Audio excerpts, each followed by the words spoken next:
Welcome to the FWOT Show on the Coil Entertainment Network, the Happy Hour Network, VillageConnectionRadio.com, iTunes, the Google Play Store, and probably about 7,000 or 8,000 other places. I'm your host, Rob Steele. That's Jesus Jones in the background, and this is the show that lets you know that it's not just you. The world has actually lost its collective mind, as evidenced by Congress budgeting $8 million a month for Donald Trump to go play golf. This, of course, means that everybody is going to need money. And speaking of which, would you like to buy a shirt? The Coil Entertainment Network is selling shirts now, so check out the Coil Entertainment website, coil.us, that's C-O-Y-L, and get one of the shirts. They're very nice, comes in a variety of colors. And speaking of nice and a variety of colors, happy Cinco de Mayo, everyone. I suppose I should let you know that Cinco de Mayo has nothing to do with Hellmann's, nor does it have anything to do with exorcism. Although the El Rey Network is running a Constantine marathon all day on Cinco de Mayo, I'm not sure there's a connection between the two, but Constantine was actually a very cool TV show, so check that out. Meanwhile, in the news, Southwest Airlines is feeling a bit left out, so they did some things to put themselves in the news, and they decided that with all the crap that's going on between United and American Airlines kicking people off airplanes, they are implementing a new policy. They released a statement saying they're no longer going to overbook flights. Well, you'd think that would be kind of an obvious thing. If you don't put too many people on the plane, you won't have to kick them off. What a radical concept. Not selling something you don't have to begin with. Isn't there something about fraud in there somewhere? I'm just saying. But that's not the only thing they're in the news for. This was actually a cool story. Southwest Airlines recently had a passenger named Peggy Uli, who was flying from Chicago to Columbus, Ohio. And as you're supposed to do, she turned off her phone as you're getting ready to take off. The plane was off the ground for all of maybe 15 minutes when it turned around and they told her she probably really should be getting off the plane. Now, this sounds like it's going back to one of those things that United did, but it's not. Southwest received a phone call from Peggy's husband because he couldn't get a hold of her because she turned off her phone. Hello? It turned out that Peggy's 24-year-old son had a serious head injury in Denver and was in a coma, and they couldn't contact her, so they contacted Southwest, who not only turned their plane around, they paid for her to get on a flight to Denver and forwarded her luggage to a hotel they booked for her. Not only that, the next day, she received a phone call from Southwest saying, "So how is your son doing?" Incidentally, the answer is a lot better. So how's that for an airline? Which reminds me, this section of the show is brought to you by United Airlines. United Airlines. Yeah, we don't do that here. Bad news from the Happy Days front. Yeah, there's something you don't hear very often. One of the stars of Happy Days, the ever-popular 70s sitcom, Erin Moran, who played Joni, died at the age of 56 last week, which is a horrible thing. She had an ongoing illness, and that's what happened. The reason this is still in the news is because of Scott Baio, her co-star not just on Happy Days, but also Joni Loves Chachi. You hear this brought up periodically as a joke show, which it kind of was. He played Chachi, she played Joni, and how did he respond to her dying? Well, he said, and I'll quote, "My thing is, I feel bad because her whole life she was troubled, could never find what made her happy and content. For me, you do drugs or drink, you're gonna die," implying that she died because of drinking and drugs and alcohol and, oh my God, look at the evil things. Well, it turns out that's not what killed her. See, I already told you that. That was a spoiler. A lot of people were utterly furious with Scott Baio, including Erin Moran's brother, and I'm not going to tell you what he said because it would just come out like Morse code since I beep everything on the show anyway. Now, Scott Baio blamed the outrage on his comments, not on his own ignorance about how she died, but he was blaming people for disliking his comments because he supports Donald Trump. I don't know how the hell those two things go together, I don't like him because he supports Trump. I like him even less now that he's done this. I used to think Chachi was kind of cool, but that's only because I was young and didn't know better. But speaking of Trump, loads of ignorant things happened this week, including Donald Trump's inability to count. Did you know he couldn't count? And it's important things he can't count. One of the quotes he had this week was, "Both my sons love the outdoors." Both. Both means two. Don has 3 sons. No, stop. Don't do that. He has 3. I'm wondering which son got left out. Maybe Eric was left on Air Force One and now he can't find him. I don't know. But education, not his thing at all. For example, did you know that Donald Trump is attempting to defund not just public television and educational programming, but libraries as well? Yes, that's all part of his defunding of the National Endowment of the Arts. Who needs libraries? Because, hey, why educate people? Not that he seems to have had much of an education. We got proof of that from his comments on the Civil War this week. Like, why did we have a Civil War? You know, there was this Emancipation Proclamation thing. It explains it. Go read it, Donnie. And his comments about Andrew Jackson. Andrew Jackson was a wonderful president who could have stopped the war. Except Andrew Jackson died a good, 60 years before the war happened. So gee, how could he have stopped it? Jesus could have stopped it too, but he was also dead at the time. And since Trump couldn't have an education, apparently, he can't buy one, as evidenced by his lacking in it, he's also now taking aim at the school lunch guidelines. You remember those things that Michelle Obama was talking about? How if you feed the kids will stay awake and then they'll be able to learn better, and they'll be in better condition to do life? Yeah, he's getting rid of that. There's a whole bunch of people in the Republican Party who have said that they don't see any demonstrative results from giving poor children lunches. They should just go hungry. No, you. Period. That's all that should have to be said about this. You keep claiming to be Christian, and yet doing the most un-Christian things. It's unbelievable. And the whole religious thing is topped off with another executive order on religious liberty. If you don't want to serve gay people because of your religion, that's now fine with him. Discriminate away. Really? Is that the Christian thing to do? Because it sure as hell doesn't sound like... Maybe it's a different type of Christian. I don't know where his concepts of the whole thing came from. I mean, I don't know Donald Trump's specific religion, which branch of Christianity he claims to belong to. My guess would be Crystal Methodist. I'll let that sink in. I honestly do not understand how someone like him got in the position he's in. It makes absolutely no sense for Donald Trump to be allowed to be in charge of this country. He doesn't even want to be in charge of this country anymore. Didn't you hear him last week? His job is just so hard. Really? George W. Bush's people popped up at this point, and they said, "You didn't know the presidency would be hard?" Wow.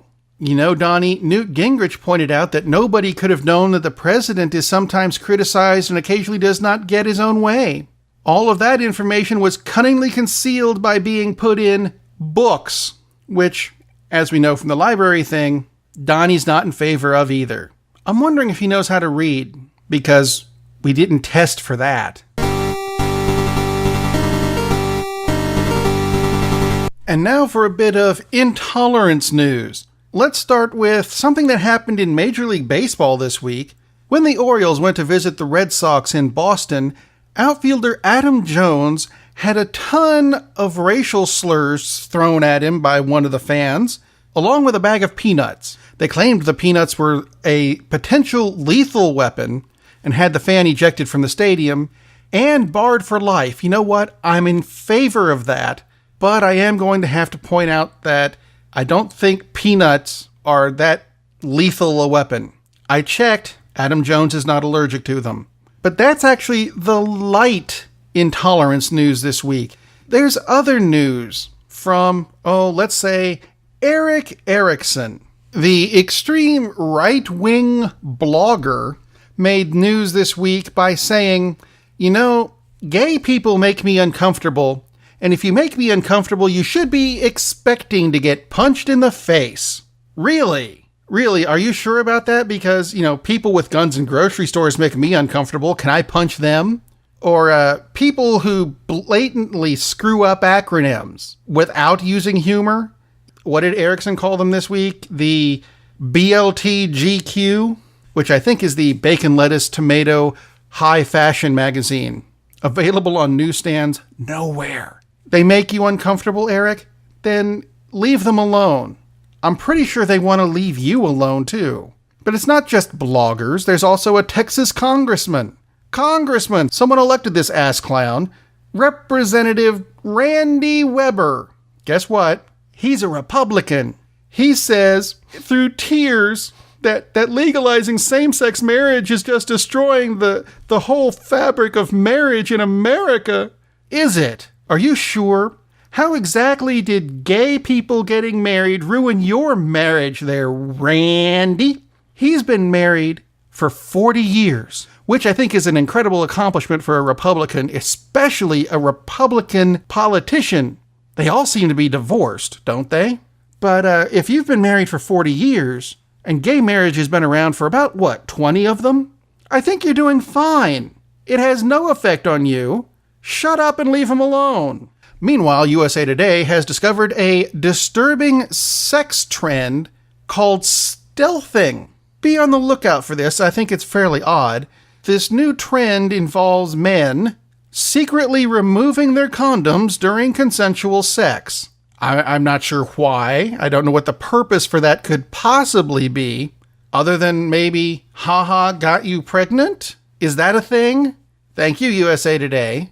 But speaking of what could potentially lead to unwanted pregnancies, Donald Trump is allegedly appointing Charmaine Yost, a woman who has claimed she doesn't trust scientists or science. She's going to be a top U.S. health official.